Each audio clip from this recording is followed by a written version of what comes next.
internet! Foi aqui que as senhoras pediram um FBI da relação dos namoros e músicas de Taylor Swift? Chamou, meu anjo!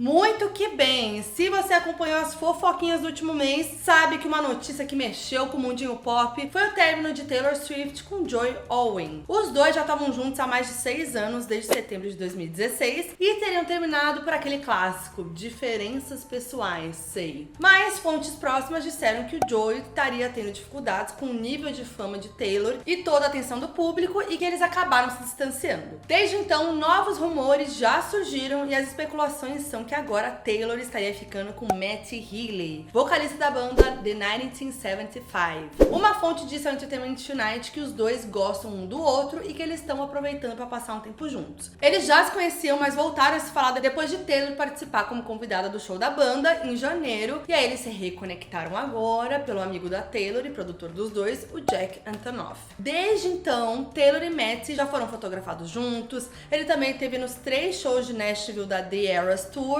Depois que gravei o vídeo, Matty foi visto no show da Filadélfia curtindo com o pai e o irmão de Taylor. E tem até um vídeo rolando aí que compara eles dois falando a mesma frase nos seus respectivos shows. Pode ser uma grande fic, e eles estão zoando com a nossa cara. Pode ser um feat, ou pode ser um namoro mesmo, que a gente sabe que os dois são emocionados, né? Mas papo para outro vídeo. Porque, como a gente sabe, os relacionamentos da Taylor fazem parte da história dela na mídia e também na sua carreira, né? Já que muitos deles a gente só sabe os detalhes por conta das próprias músicas da Taylor. Então eu achei justo, vocês pediram muito também lá no vídeo, né, das eras da Taylor, relembrar essa trajetória agora e analisar como esses relacionamentos acabaram influenciando cada álbum de Taylor Swift. Lembrando, né, que muita coisa é teoria, a gente fica lá vasculhando as letras, né, as letras da Taylor são basicamente um diário, muita coisa ela já confirmou também, mas muita coisa não, e a gente só vai pescando ali as referências, né, bem claras das músicas. Então é isso, né, gente, muita coisa pode ser fic, mas a gente vai especulando. Porque a Taylor bota as letras pra gente fazer isso mesmo que a gente sabe. Então, cata a pipoquinha e vem comigo. E não é só de relacionamento famoso que vive Taylor, tá? O seu primeiro grande amor que o público teve contato foi um garoto chamado Drew Dunlap, que a Taylor namorou quando estava no primeiro ano do ensino médio e ele já estava quase saindo da escola. Foi pra ele que ela escreveu o primeiro single da carreira, Tim McGraw, que ela lamenta que ele ia pra faculdade, longe dela, né? E fala pra ele lembrar dela quando escutar Tim McGraw. Os rumores são de que foi pra ele também que ela escreveu a música Our Song, do primeiro álbum também. Mas não é esse Drew que ela menciona em Teardrops on My Guitar. Nessa ela fala sobre um grande amigo por quem era apaixonada, mas ele era apaixonado por outra menina. E ela nunca teve coragem de contar os sentimentos pra ele.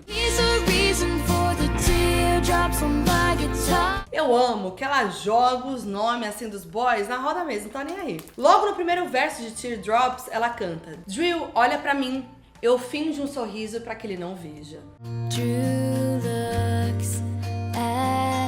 Assim, ela nunca ficou com esse Drew, apesar de eles terem estudado juntos em 2004. Aí a música foi lançada e, teoricamente, ele teria tentado falar com a Taylor depois e não teve resposta. Bom, tiveram mais alguns caras aí aleatórios que ela acabou ficando ou saindo, ou só teve um crush nesse meio tempo, como, por exemplo, o Stephen Lillis, da dupla country Love and Theft, que abriu alguns shows da Taylor. Foi pra ele que ela escreveu Hey Stephen, do Fearless. Hey Stephen, boy, you might have me believing, I don't know. E quando o álbum foi lançado, ela contou que mandou uma mensagem pra ele que apenas dizia: Ei, faixa 4. Mas eles nunca tiveram nada. Mas o grande nome que realmente deixou todo mundo comentando sobre os relacionamentos pela primeira vez foi Joey Jonas. Eles se conheceram em 2008 durante a Burning Up Tour dos Jonas, em que a Taylor fez algumas participações especiais pra cantar Should We Said No. E aí, naquela época, os dois começaram a sair e ficaram juntos por cerca de 4 meses. E o relacionamento bombou muito, porque Taylor contou no programa da Ellen DeGeneres que ele terminou com ela em uma ligação telefônica que durou 27 segundos. E ela também contou que no Fearless tinha uma música sobre ele que ela colocou de última hora, a Forever and Always. Sim, gente, ela falou assim, ó: com todas as letras no programa que tinha escrito sobre ele. Dá pra acreditar que a mesma Taylor de hoje, super privada em relação à vida pessoal, que fica viajando por malas, eu adoro lembrar essa história, todo vídeo da Taylor. E Forever and Always, como ela diz, é bem irônica. Eu passei do ponto? Disse algo muito honesto que fez você sair correndo e se esconder como um menininho assustado? Chatão, hein, Joy? E acabou que essa foi a única música sobre Joy que entrou no Fearless por uma questão de tempo mesmo. Mas no Fearless Taylor's Version, a Taylor colocou outra música sobre o relacionamento que não tinha dado tempo de colocar na época, que é a Mr. Perfectly Fine, que ela fala sobre ele ter superado tão rápido, né, e já partido pra próxima enquanto ela ainda sofria. E as coisas não pararam no Fearless, mas também foram pro Speak Now, que tem duas músicas bem diferentes sobre o relacionamento. A primeira é Last Kiss, uma música do término bem triste, assim, né, em que a Taylor lamenta sobre o último beijo deles. Detalhe que essa música tem 27 segundos de intro, mesmo tempo da ligação que o Joey terminou com ela, né? Ela cita a data 9 de julho, quando eles ainda estavam juntos, e que inclusive ela usou de base ali pra lançar o Speak Now Taylor's Version, que vem dia 7 de julho, vem aí. Mas no Speak Now a ideia é a Taylor falar tudo que vem na cabeça na hora. Então, também tem a polêmica faixa Better Than Revenge, que ela escreveu pra Camila Belli, que começou a namorar o Joey semanas depois do término dos dois. A sororidade foi com Deus, né? Ela deixa claro que é sobre a Camila, porque cita a atriz na música, que é a profissão dela, né, e tal. Ela não é santa, ela não é quem você pensa, ela é uma atriz. Ela é mais conhecida pelas coisas que faz no colchão. Tô curiosa pra ver como que vai ficar essa música aí, né, no Speak Now Taylor's Version, vamos ver. Aqui vale falar que o Joey também falou sobre o término com a Taylor numa música chamada Much Better, dos Jonas Brothers, em que ele falava: eu tenho uma reputação de partir corações, agora eu cansei de super estrelas e todas as lágrimas no violão dela. Óbvio, uma referência à faixa da Taylor, Teardrops on My Guitar. E na música ele continua: mas agora eu vejo, tudo que eu sempre precisei é a garota na minha frente, ela é muito melhor. E aí, em Better Than Revenge, a Taylor termina falando: vamos ouvir o aplauso, vai lá, mostre o quanto você é muito melhor. Gente, eu amo uma treta em forma de música. Mas essa história teve um plot twist, né? Joey namorou Gigi Hadid em 2015 e a Gigi é uma das melhores amigas da Taylor e por isso eles acabaram se reaproximando e fazendo as pazes, né? Depois ele terminou com a Gigi, mas logo emendou no relacionamento com a Sophie Turner, de quem a Taylor era muito fã e vice-versa. Eis que rolou o pedido de desculpas particular e público dos dois, tá? We laugh about it now. Taylor's moved on and it feels nice and we're all friends. It's all good. E agora eles são próximos. Tanto é que em Invisible String, do Folklore, a Taylor relembra relacionamentos passados e faz uma referência ao Joey, que tinha acabado de ter a primeira filha. Ela diz assim: frio era o aço do meu machado pra destruir os caras que partiram meu coração. Agora eu mando presentes pros filhos deles, olha só. Now I send their babies presents. E aí o Jonas Brothers fez um show recentemente revisitando todos os álbuns e na hora de cantar Much Better, o Joey trocou as frases: agora eu cansei de super estrelas pra agora eu estou bem com super estrelas.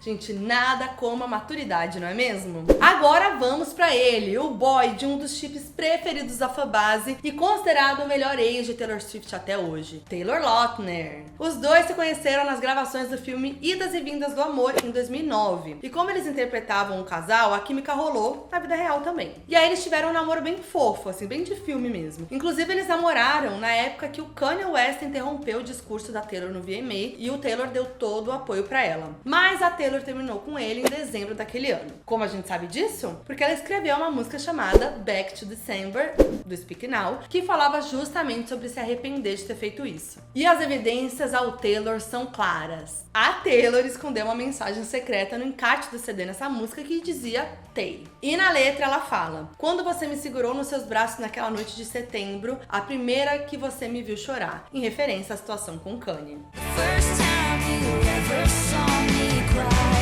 Depois também quando ela fala, quando seu aniversário passou e eu não liguei, porque ele faz aniversário em fevereiro, que teria sido pouco tempo depois do término. E claro, tem um momento em que ela diz, eu sinto falta da sua pele bronzeada e do seu sorriso doce. Não tem outro, né? A boa notícia é que o Taylor superou e encontrou outra Taylor. Ele se casou com Taylor Dome em novembro de 2022 e agora os dois se chamam Taylor Lautner. Gente, é muito boa essa história. E do preferido da fanbase, vamos a um dos boys mais odiados pela fanbase, John Mayer. Pode entrar, meu anjo. Eles conheceram em 2009 após gravarem a música Half of My Heart juntos. E aí o namoro começou. Detalhe, a Taylor tinha 19 anos e o John tinha 31. Isso já dá o tom ali do relacionamento. E ninguém sabe muito bem como terminou, mas Taylor parece que não ficou nada feliz, né? Nas músicas que vieram em seguida, ela desabafou sobre ele ignorar e menosprezar ela e por fazer joguinhos no relacionamento. E com o John não teve pazes, nem música lamentando o fim, foi só porrada mesmo. Por isso, o pessoal tá brincando ali pra ele se preparar pro Speak Now, Taylor's Version, né? Porque acho que vem mais coisa aí, né, amores? Mas o que a gente tem começa por uma música literalmente chamada Dear John. A gata jogando o nome dos boys, gente, toda hora na roda. Detalhe que tem quase 7 minutos essa música, tá? A Blow. Na letra, ela parece descrever quase um relacionamento abusivo. Longas eram as noites em que meus dias eram cercados por você. Contava os meus passos e rezava para as coisas não darem errado de noite. Minha mãe me acusou de perder a cabeça, mas eu jurei que estava bem. E ela até fala sobre a idade. Querido John, agora eu vejo que era errado. Você não acha que 19 é muito jovem para enganar com seus jogos sombrios quando eu te amava tanto? E no álbum também tem The Story of Us, que conta a vez em que eles se reencontraram depois do término e o John meio que fingiu que ela não existia, pelo que parece na música, né? E a mensagem secreta dessa música no álbum era CMT Awards, uma premiação de country que ela e o John foram no final de 2009, quando teoricamente já teriam terminado. E a história com o John não acabou, porque ele também ganhou uma música no Midnights, álbum mais recente da Taylor, sim. Como ela conta histórias sobre várias noites de insônia espalhadas pela sua vida, ela acabou incluindo Would've, Could've, Should've, que fala sobre ela ter 19 anos e também tem uma letra sobre ele evitar ela, assim como em The Story of Us. 19, and the God's honest truth is that the pain... E antes da gente passar para os relacionamentos que influenciaram o próximo álbum da Taylor, a gente precisava falar sobre outro crush que inspirou uma das músicas mais queridas do Speak Now e a única que ela canta na The Eras Tour, Enchanted. Essa música foi escrita pro Adam Young, vocalista do grupo Owl City, após ele e a Taylor terem se conhecido ali brevemente num show dele. And it was enchanting to me. Eles ficaram ali trocando e-mails por um tempo depois e o Adam contou que Taylor chegou a comentar sobre ele ser uma das únicas pessoas que ela conhecia que usava as palavras como enchanted ou wonderstruck. E palavras meio formais, acho, né? Então, quando o Speak Now foi lançado em outubro de 2010 e ele ouviu o álbum, ele sabia que aquela música era sobre ele, até porque a mensagem secreta dela é Adam. Só que isso foi em outubro de 2010 e ele esperou até o Dia dos Namorados de 2011 pra responder e aí já era tarde demais. Na época ele escreveu um textão no Tumblr contando como se sentiu quando ouviu a música e disse que demorou pra responder porque é muito tímido e não sabia como. E aí junto ao texto ele ainda lançou um cover de Enchanted, mudando algumas palavras pra responder a música. Taylor, I was so enchanted. Mas depois ele contou que a Taylor nunca respondeu.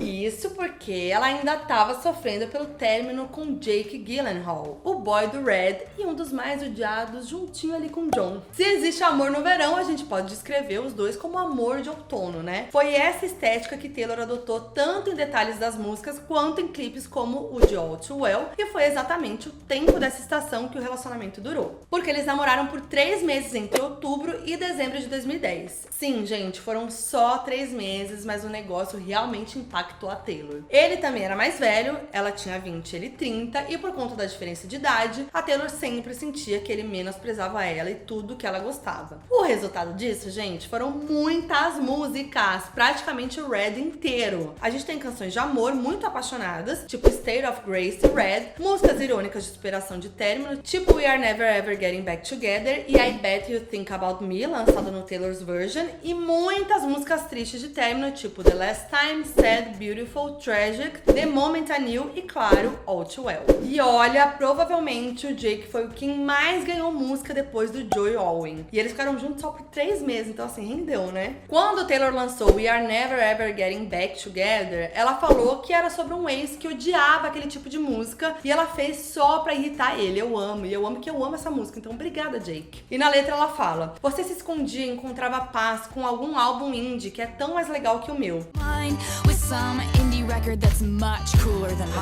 Que combina exatamente com o que ela canta em I Bet You Think About Me, quando diz: aposto que você pensa em mim quando tá fora em seus shows legais de música indie toda semana.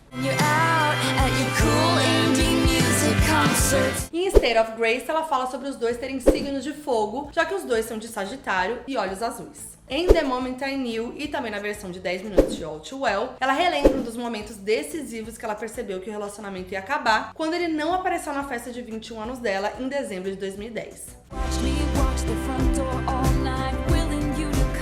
E claro, em All Too Well, ela fala sobre ele ter menosprezado a idade dela e depois ter continuado a namorar mulheres mais novas e do clássico cachecol que ela deixou na casa da irmã dele. Mas a Taylor achou um jeitinho de recomeçar depois desse término. No começo de 2012, ela conheceu Conor Kennedy. Sim, filho de Robert F. Kennedy e sobrinho neto do ex-presidente americano John Kennedy. E, claro, atual namorado de Julia B. Eu amo como o mundo dá voltas.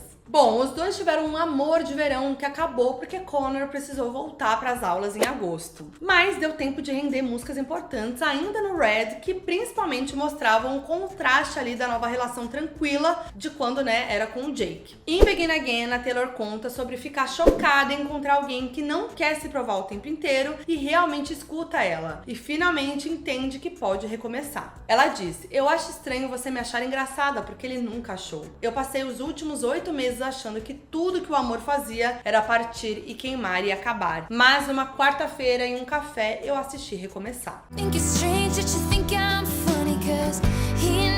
Everything Has Changed também traz uma vibe parecida quando Taylor canta. Tudo que eu sei é que nós dissemos olá e seus olhos parecem voltar pra casa. Tudo que eu sei é um simples nome, mas tudo mudou. E aí, depois de terminar com Conor, Taylor se aproximou no final de 2012 de Harry Styles. Outra relação que também foi intensa e rendeu muitas músicas. Agora a gente tem o 1989 quase inteiro sobre o Harry, mas sem músicas de término acusatórias e mais algo se lembrando de tudo que eles viveram. Os rumores são de que eles tiveram algo rápido no começo de 2012, antes do Conor, mas acabou não dando certo ali na época. Aí eles voltaram lá para outubro e teriam ficado juntos até janeiro de 2013. Isso é importante falar porque I Knew Your Trouble, que tá no Red, que foi lançado antes do namoro oficial dos dois, teria sido escrita sobre ele. E a Taylor meio que confirmou isso durante o Brit Awards de 2013, quando, ao falar sobre essa música, ela disse que era fácil acessar o sentimento quando a pessoa que a inspirou estava sentada bem na frente do palco assistindo. E quem estava na plateia? Ele mesmo. Na música, ela fala sobre já saber que ele seria um problema antes mesmo de começar. Mas ela foi lá e voltou pra ver se o problema era real mesmo. E no 1989 também temos músicas como Out of the Woods e, claro, Style pra ele, né? Em Style, mais uma vez, Taylor joga o nome na roda ali, né? Fazendo uns trocadilhos. Ela canta coisas como: você tem aquele cabelo longo, penteado pra trás, camiseta branca. O clássico look do Harry na época. Já em Out of the Woods, ela relembra dos momentos especiais e importantes de um relacionamento que acabou. E ela traz de volta o fato deles terem idas e vindas com: olhando agora para dezembro passado, a gente foi construído para acabar e depois ficar juntos de novo.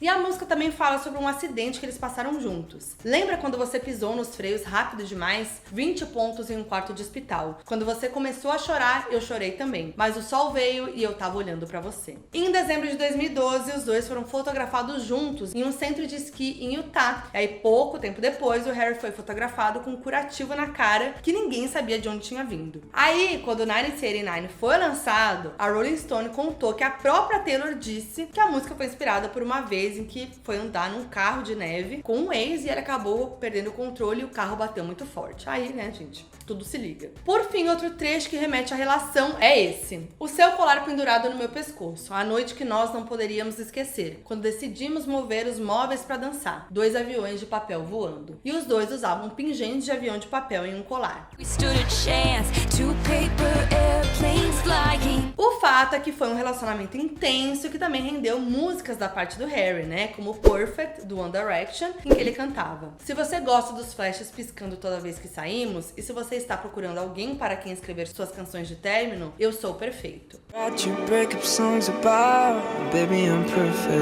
Two Ghosts, do álbum de estreia dele, também pode ser sobre o namoro dos dois, porque ele retoma alguns aspectos que Taylor cantava em Style. Os mesmos lábios vermelhos, os mesmos olhos azuis, a mesma camiseta branca, algumas tatuagens a mais.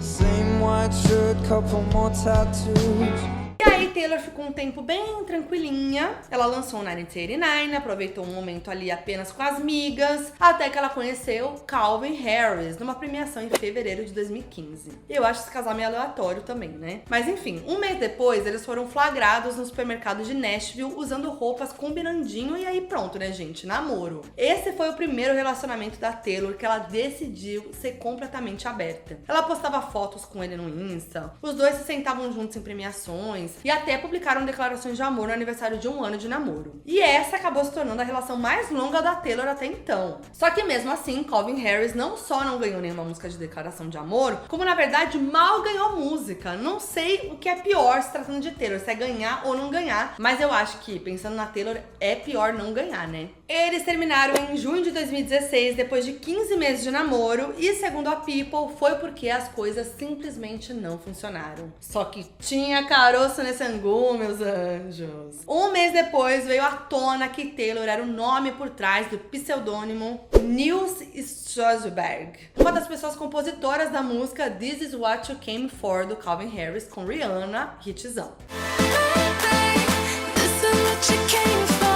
De acordo com o TMZ, Taylor escreveu a música e enviou pro Calvin. Os dois entraram num estúdio, gravaram uma versão demo com Taylor fazendo os vocais, mas concordaram em não lançar a parceria para que o relacionamento dos dois não atrapalhasse a música. Só que segundo o TMZ, Taylor ficou magoada com uma declaração de Calvin em um programa de rádio em que ele teria desdenhado da ideia de uma possível colaboração entre os dois enquanto eles ainda estavam juntos. E aí, esse teria sido um ponto crucial pro fim do relacionamento, e quando a notícia se espalhou, um representante de Taylor confirmou a autoria dela. Só que isso deixou o Calvin putaço, e ele falou um monte no Twitter. Disse que ela queria deixar ele como vilão da história. E ele ainda cutucou a rivalidade que ela tinha até então com a Katy Perry quando disse: "Eu sei que você já acabou a turnê e precisa de alguém novo pra tentar enterrar como fez com a Kate, etc. Mas eu não sou esse cara, desculpa, não vou permitir isso." Gente! E aí, no Reputation, Taylor até fez uma alusão a isso no clipe de Look What You Made Me Do, que aparece uma lápide com o nome do pseudônimo que ela usava. Ou seja, nada de fim em termos amigáveis pra Calvin Harris, né? Ainda mais se a gente voltar pro dia 4 de maio de 2016, quando os dois ainda estavam juntos. Taylor foi ao Met Gala e Calvin não. Depois, com Gorgeous, do Reputation, a gente descobriu que ele estava fazendo algum show, porque Taylor diz: "Eu tenho um namorado, ele é mais velho que nós. Ele está em uma balada, fazendo sei lá o quê." Isso mostra que o relacionamento dele já estava desgastado e também mostra o momento em que Taylor conheceu o Joey Owen. Mas isso a gente só descobriu com o lançamento do Reputation em 2017. Porque naquela noite mesmo, todo mundo só conseguia falar de Taylor dançando muito com Tom Hiddleston. Lembra disso? Eis que o término de Taylor e Calvin é anunciado pela imprensa em 1º de junho e confirmado por eles no dia 3. E no dia 15, a Taylor já foi flagrada aos beijos com Tom numa praia próxima à casa dela em Rhode Island. E aí vem os rumores de traição que Taylor praticamente confirmou em 2 músicas. A primeira é Getaway Car, do Reputation, em que ela fala sobre o fim do namoro com Tom, que rolou apenas 3 meses depois. Mas pra explicar, ela relembra como começou. Os ternos eram pretos, as mentiras eram brancas, em tons de cinza à luz de velas. Eu queria deixá-lo, eu precisava de uma razão. Praticamente afirmando que ela ficou com o Tom pra poder terminar com Calvin, né? E depois, com metáforas, ela explica que terminou com ele da mesma forma para poder ficar com Joy Owen, que ela também conheceu no match.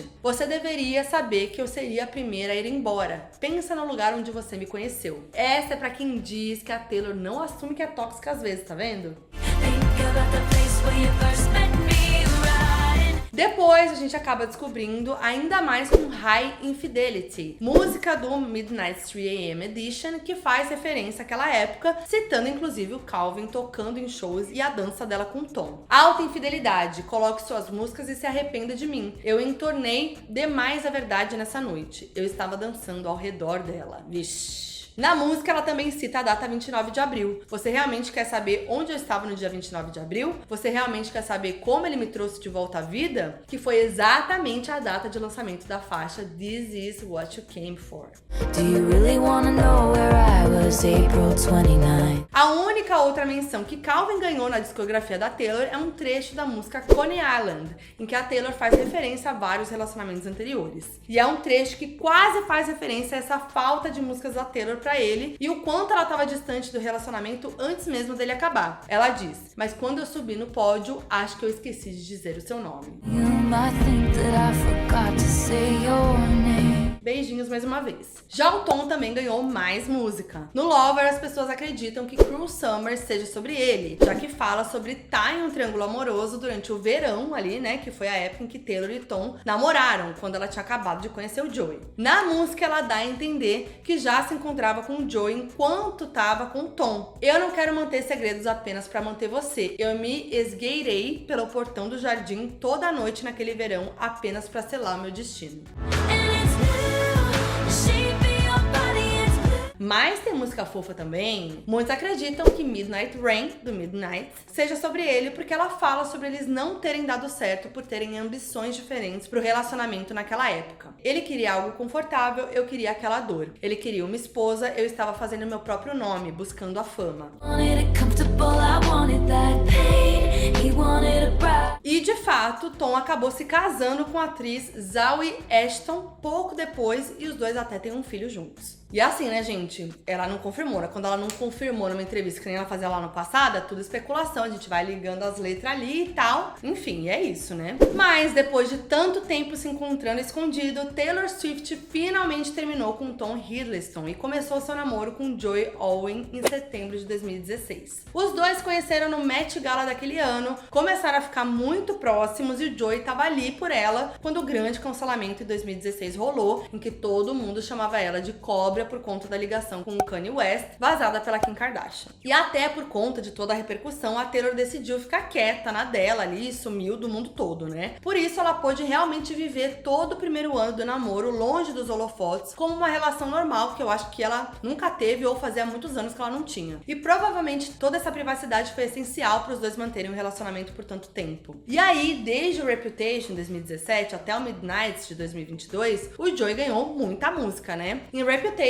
músicas como Delicate, Gorgeous, King of My Heart, Call It What You Want e New Year's Day, ela exaltou o fato de ter encontrado esse amor de forma privada com algo que só os dois compartilhavam e deixava claro que ele tinha aceitado ela mesmo no momento em que sua reputação estava pior. Já em Lover era só declaração de amor. Ela comemorou 3 anos juntos em Lover, falou que casaria com ele em Paper Rings, afirmou que tinha encontrado o amor verdadeiro, que ela considera dourado em Daylight e, claro, exaltou o boy britânico em London Boy. Mas também ela já mostrava que o namoro tinha suas provações, né, como todos, em Cornelia Street e Afterglow, que dizia: brigar com um amor verdadeiro é como lutar boxe sem luvas. Química até que exploda e não haja mais nós. Por que eu preciso partir o que eu amo tanto? Em Folklore, o amor ganhou mais um passo porque Joey não só ganhou músicas, como ainda participou da composição de 2 outras, Exile e Betty. Taylor contou que flagrou ele tocando piano uma vez, gostou da melodia e eles decidiram testar e escrever juntos. E aí deu certo, né? Foi daí que saiu Champagne Problems, Coney Island e Evermore, do Evermore, e Sweet Nothing, do Midnight. Já sobre ele, a gente tinha grandes declarações de amor, né? Como Invisible String, do Folklore, que a Taylor canta como eles estavam ali destinados a se encontrar e ficar um com o outro. E é engraçado, porque essa música começou ali, né? Oficialmente na setlist da The Eras Tour. E aí, pouco tempo antes do término ser anunciado, a Taylor trocou por The One e só cantou Invisible usou string de novo uma vez em Nashville, porque ela menciona um parque da cidade na letra.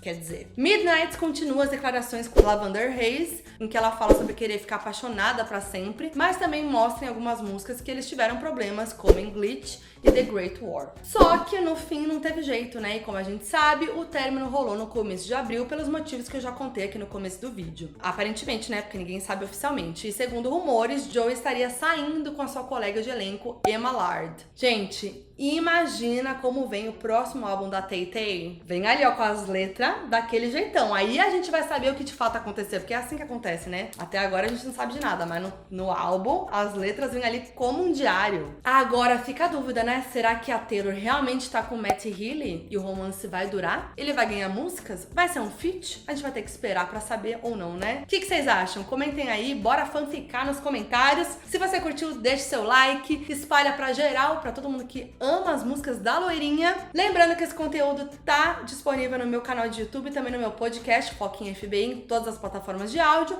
Então se inscreve aqui no canal se você ainda não é inscrito, segue meu podcast se ainda não segue, porque tem muito conteúdo pop toda semana, inclusive muito conteúdo sobre Taylor Swift. E eu vejo vocês no próximo. É nóis!